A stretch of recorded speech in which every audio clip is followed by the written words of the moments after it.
Airbnb is dying, and this founder is doing something crazy to keep it alive.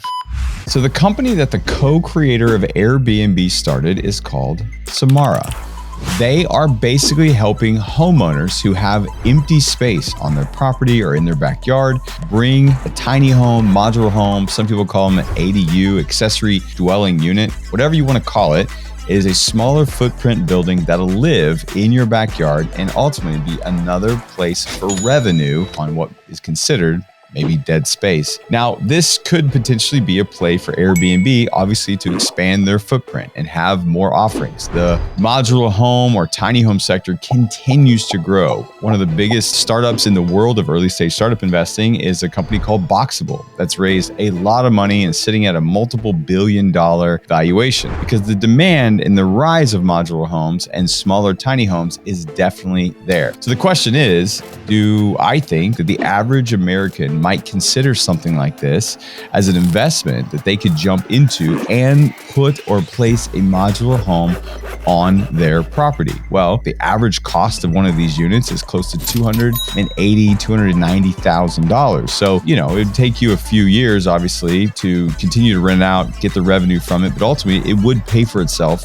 in a short period of time, especially if you're in the right market. And one of the other neat things about Samara is that they pretty much handle everything. They handle permitting, they have delivery, they handle all the local municipalities and understanding of the rules and regulations there, and they build according to the code. So that is actually very impressive. And then I would imagine with their services and what you can tap into, you could pretty much move quickly into their ecosystem and start renting very, very quickly once the product is on the ground and you have it installed and you're ready to go and you've passed all of the codes. Let me talk about investing in something like this. Obviously, there is a movement right now in the modular home sector. People are jumping into it. There is, I would say, somewhat of an arms race right now for this particular sector. But who knows who will win on the other side? Now, if somebody like this founder, Joe, has deep pockets and a deep network and database, he might be able to see more success than someone like a Boxable who's coming from the ground up. Now, Boxable has been able to raise a lot of money. Even Elon Musk talked about living in one of these tiny modular homes. I guess the ultimate question is something like this a good or bad investment? Well,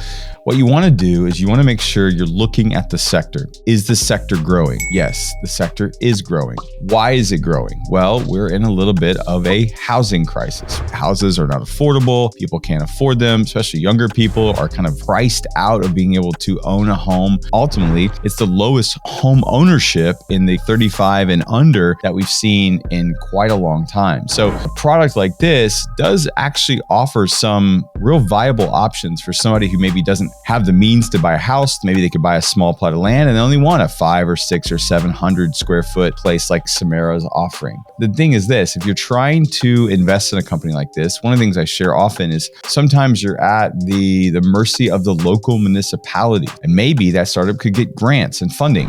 Now, I know right now that California is hardcore because their housing crisis is really a big deal. And they've adopted this idea, this company, and they're okay with making this a reality and bringing this to residences' homes across the state. Now, I think there's 8 or 9 other states that are currently working on the laws and legislations to make Samara possible so that someone could come and place a modular home in their backyard. These are called ADUs or accessory dwelling units. Now, people will hear the term modular home and maybe think of a mobile home park or a trailer park of sorts. Now, it's really not that different, but the business model on it is different. And a lot of municipalities have actually shut down and don't make it possible for what we know as traditional mobile home parks or trailer parks to be built. So where does this fall, right? This is a different thing. So I think a lot of government municipalities are going, hey, this is different than that. We see this as a different way to actually make revenue off of that. So they're looking to become more favorable to the accessory dwelling units versus a mobile home or mobile home park. The housing crisis is upon us. We need smaller, more opportunities, more places for people who can afford and to get into it. The price starts around $289,000, $290,000. So this looks like it has the potential to be a really successful startup, but you never know. They've got good founders. They've got a good track record. They have a built-in ecosystem with Airbnb already being able to tap into it. And ultimately, the kind of done for you, do it all for you service that Samara's offering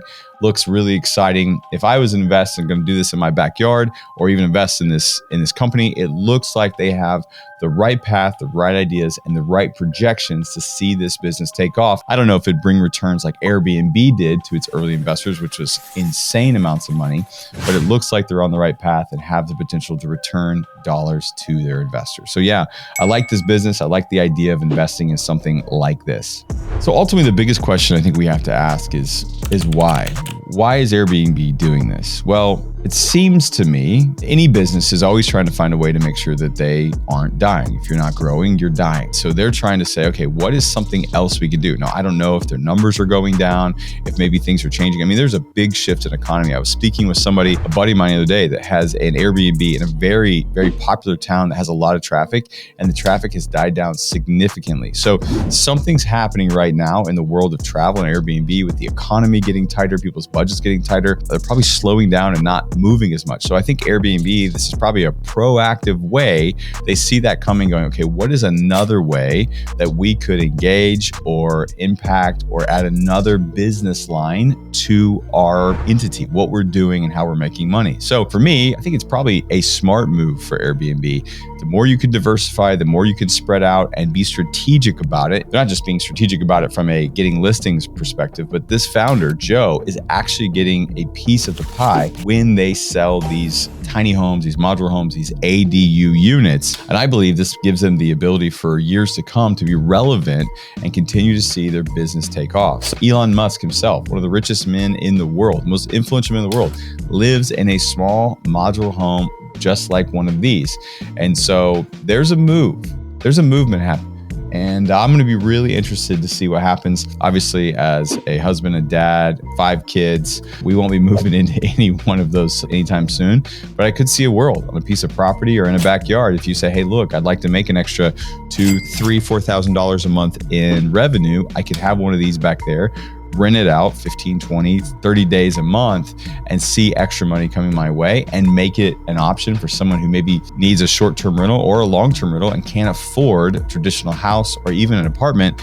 This may be an option for them. So yeah, I see this as a viable market. I see this as something that's coming. I think there's a world coming before us that is changing. And I think even the living habits and the travel habits, especially the younger generation, are changing. And I think they're okay with something like this. So love to hear your thoughts in the comments. What do you think? Do you think ADUs and tiny homes and these modular homes are here to stay? Or do you think it's a fad and it's going to be going away here as soon as it came? All right. And lastly, before we go, if you have not joined our free newsletter where I share my top 3 new startups every week that I'm watching, it's completely and totally free. What are you waiting for? Come join us. Click the link down in the description and come join the community. If you like this video, check this one out right here. And you're also going to love this one right here.